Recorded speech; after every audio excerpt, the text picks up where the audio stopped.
How to turn a daytime street scene into an evening twilight image using Lightroom masks and curves. Let's dive straight in. So we're going to begin by underexposing the image all the way to -5 stops. And we're going to be performing a series of masks to achieve this effect. We'll start with a linear gradient, dragging from the bottom all the way to the top. And we need to intersect that mask with the sky. Then invert the mask so everything but the sky is selected. So let's increase the exposure by around 2.5 stops. Whites can come all the way up. Now let's use the power of this new curve feature to bring up the exposure even further. And because we created this mask as a linear gradient, the effect is more prominent at the bottom of the image, getting darker towards the night sky, which is what we want. Let's create another mask by selecting sky. And using that curve feature again, we can reduce the exposure. Whites can reduce as well.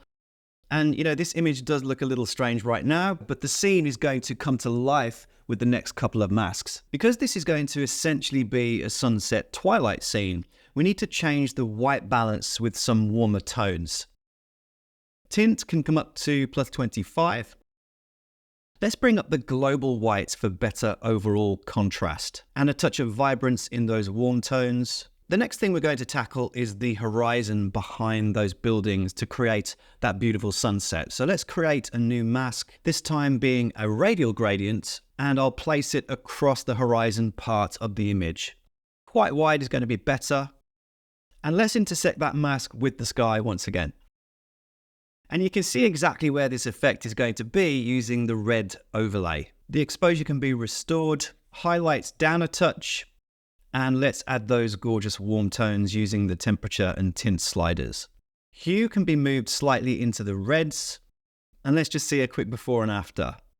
That's looking good. Perhaps more saturation, and using those fabulous curves on the red channel, I'll just push those reds even further. This is really starting to look like an evening scene now, but you'll notice the top of the flat iron is missing some details, so let's fix that. Let's create another radial mask and drag from the top, just covering the right side. The left side can remain in the shadows. This time, let's intersect the mask with the subject, which of course is the building, and that's done an amazing job of selection. Now we can increase the exposure to match the lower portion of the building.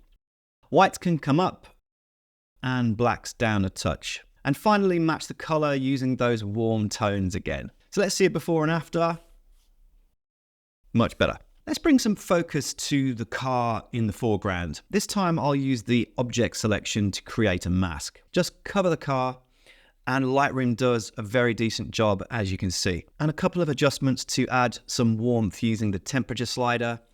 And how about some clarity at +25? A quick before and after, looking good. Now you'll notice there are some red brake lights and green traffic lights in the image. So let's enhance those using the saturation to around +50 and luminance all the way up to 100 on both. It's subtle, but what I'm going to do now is add some creative flair to those lights, basically to illuminate them. Heading up to masks and radial once again, let's draw a small circle to cover the brake lights, and using my favorite curve tool and that red channel again, I'll push the reds to really saturate them.